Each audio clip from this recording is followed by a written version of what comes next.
तो दोस्तों आप यहाँ पर एक मेजर यहाँ पर बिग डेवलपमेंट्स देख सकते हो अपनी स्क्रीन पर। तो war live updates, Iran fires two missiles at US warships prevent it from entering Hormuz strait. तो जी हाँ दोस्तों, यहाँ पर जो एस्केलेशन हुई है वो बढ़ चुकी है। जो अभी तक हम यहाँ पर ये देख रहे थे कि पीस टॉक्स होंगी, यहाँ पर डी एस्केलेशन किया जाएगा। अब क्या हुआ है कि ईरान ने यहाँ पर 2 मिसाइल्स फायर की हैं यूएस वॉरशिप्स। डायरेक्ट यहाँ पर एस्केलेशन शुरू हुई है। जो यहाँ पर सीज फायर बना हुआ है लगभग 1 महीने से, अब वो यहाँ पर दिख रहा है कि वो सीज फायर टूट चुका है। ईरान ने यहाँ पर 2 मिसाइल्स फायर कर दी हैं यूएस वॉरशिप्स के ऊपर। आप समझ रहे हैं, 2 मिसाइल्स फायर करने का मतलब यही हुआ कि यहाँ पर डायरेक्ट यहाँ पर एस्केलेशन को न्योता दिया जा रहा है।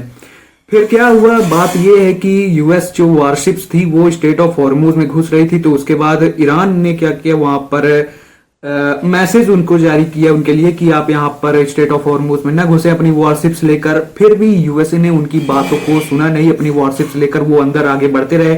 फिर उसके बाद यहाँ पर ईरान ने फिर डायरेक्ट उन पर क्रूज मिसाइल्स, ड्रोन्स फायर भी किए, अटैक भी किया वहां पे। और यहाँ पर ये तो कंफर्म्ड सोर्स न्यूज है कि यहाँ पर 2 मिसाइल्स यहाँ पर यूएस वॉरशिप्स के ऊपर फायर भी की। तो अब बात करें यूएसए की तरफ से यहाँ पर क्या यहाँ पर मतलब रिस्पॉन्स आया है। तो आप देखेंगे यहाँ पर यूएस की तरफ से इसको डिनाई किया गया है कि जो तेहरान ने ये भी कहा था कि वो मिसाइल्स जो ही हैं वो डायरेक्ट यहाँ पर यूएस की वॉरशिप्स को हिट भी की हैं। आप समझ सकते हैं, ईरान ने यहाँ पर कहा था कि वो मिसाइल्स हिट भी की हैं। पर उसके बाद यहाँ पर थोड़ी देर बाद न्यूज आती है कि US denies Tehran's claim that warships struck by missiles as tensions rise in state of Hormuz. तो उसमें कहा था कि जो ईरान है वो, यूएस ने इस बात को डिनाई किया है कि तेहरान ने जो कहा कि हमने जो मिसाइल्स फायर की थी वो यूएस वॉरशिप्स को हिट भी किए हैं। तो उस बात को कहा कि यहाँ पर मिसाइल्स हिट नहीं किए हैं। इसका मतलब ये नहीं कि एस्केलेशन नहीं हुआ, इसका मतलब ये है कि मिसाइल्स फायर की गई थी पर वो बीच में इंटरसेप्ट कर ली गई यूएस की तरफ से, या फिर वहां पर एक्यूरेटली वहां पर हिट नहीं हुई।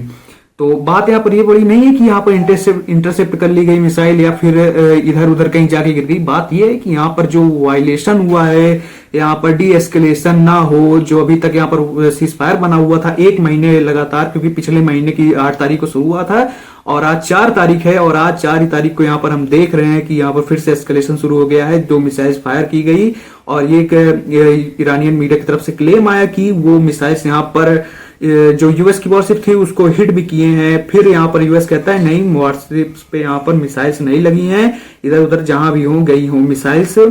तो बात ये है कि यहाँ पर एस्केलेशन स्टार्ट हो गई। मैंने सुबह वीडियो बनाया था तो उसमें कैसे कहा था कि यहाँ पर ईरान ने के द्वारा जो प्रपोजल यहाँ पर यूएस को भेजा गया था, यूएस ने उसको डायरेक्ट यहाँ पर डिनाई कर दिया है, कहते हुए आई एम नॉट इंटरेस्टेड। मतलब ये जो मानने के लायक नहीं वो जो दिया था। तो उसमें मैंने लास्ट में वीडियो में कहा था कि अब ये एस्केलेशन स्टार्ट होगी ही यार, क्योंकि बहुत हो चुका है। 1 महीने से यही चल रहा है कि वो उनका प्रपोजल रिजेक्ट कर रहे हैं तो ये इनका प्रपोजल रिजेक्ट कर रहे हैं। और अब क्या होता है, थोड़े ही 4-5 घंटे के बाद मेरी वीडियो की यहाँ पर एस्केलेशन हो गई है।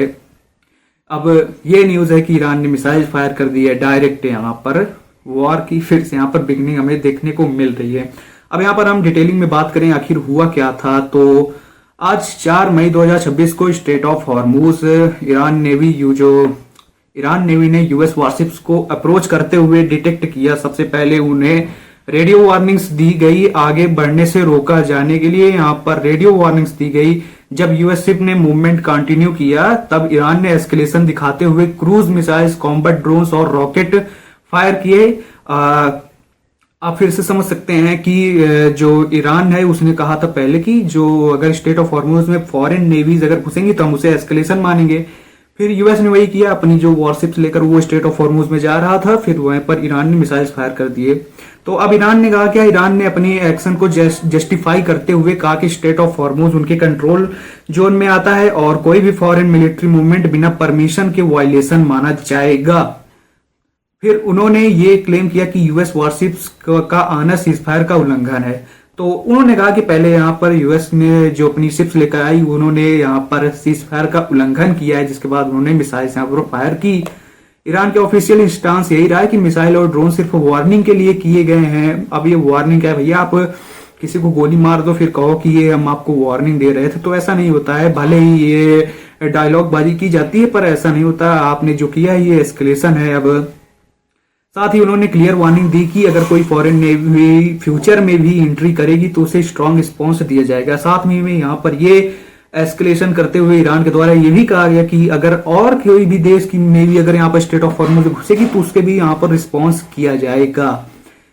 ईरान के मीडिया ने ये भी क्लेम किया कि यूएस वारशिप्स को हिट किया गया था जिससे साइकोलॉजिकल प्रेशर क्रिएट हो और नैरेटिव उनके फेवर में हो। अब यहाँ पर मैंने बताया ना कि ईरान की जो मीडिया है उसने ये भी क्लेम किया कि वो जो मिसाइल्स फायर की गई थी वो हिट भी हुई हैं, पर यहाँ पर यूएस यहाँ पर डिनाई कर देता है। अब उसकी सच्चाई क्या है वो तो वही मिलिट्री की जो कमांड है वही सब जाने की रियल में हुआ क्या है। अब यहाँ पर अगर हम कंक्लूजन की बात करें तो इस पूरे सिचुएशन में सबसे बड़ा इंपॉर्टेंट बात यह है कि सिर्फ वार्निंग नहीं बल्कि एक्चुअल मिसाइलिंग फायर हो चुकी है। ये क्लियर साइन है कि एस्केलेशन फिर से बढ़ रही है। फिलहाल दोनों साइड्स कंट्रोल एस्केलेशन में है। ईरान प्रेशर बना रहा है कि यूएस डायरेक्ट रिटेलिएशन अवॉइड कर रहा है, लेकिन एनवायरनमेंट काफी सेंसिटिव हो चुका है और एक छोटी सी गलती सक्सेसफुल स्ट्राइक सिचुएशन को फुल स्केल वॉर में कन्वर्ट कर सकती है। तो जी हाँ दोस्तों, ये जो मेजर डेवलपमेंट हुई है जो अभी थोड़ी देर पहले वो ये हुआ कि अभी तक जो सीजफायर यहाँ पर बना हुआ था कि जो यहाँ पर फर्जी सीजफायर एक तरह से मान के चलिए, यहाँ पर हम जानते हैं शुरुआत में कि यूएसए बस थोड़ा सा टाइम बाई करने के लिए यहाँ पर एक अनकंडीशनल यहाँ पे एक सीजफायर को लागू किया है।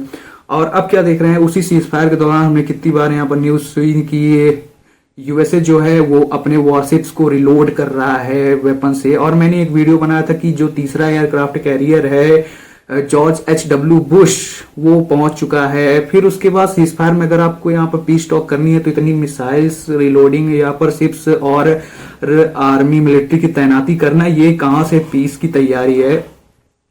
फिर अब हम उसके सीजफायर के बीच में यहाँ पर ये देखते हैं कि कितनी बार यहाँ पर ये जो पीस प्रपोजल और यहाँ पर पीस टॉक्स हुई, कितनी बार फेल हुई। पहला यहाँ पर इस्लामाबाद में पाईजान लोगों के बीच में होता है जो कि फेल हो जाता है तो पाईजान लोग फ्रस्ट्रेट हो जाते हैं। फिर सेकंड टाइम में क्या होता है कि ईरान यहाँ पर आके वापस चला जाता है यूएस से बात करे बिना ही इस्लामाबाद में। और अब हम यहाँ पर कुछ देर बाद देख रहे हैं कि डायरेक्ट यहाँ पर एस्केलेशन हो गई है। अब देखते हैं यूएस ने डिनाई करने के अलावा अब और क्या वो रिस्पॉन्स करता है। तो ठीक है दोस्तों, फिलहाल ये वीडियो में इतना ही है। तो अभी तक अगर आपने चैनल को सब्सक्राइब किया तो सब्सक्राइब कर दें और वीडियो को लाइक करना ना भूलें। तो मिलते हैं किसी नेक्स्ट वीडियो में और तगड़ी अपडेट्स के साथ। तो जय हिंद, जय भारत।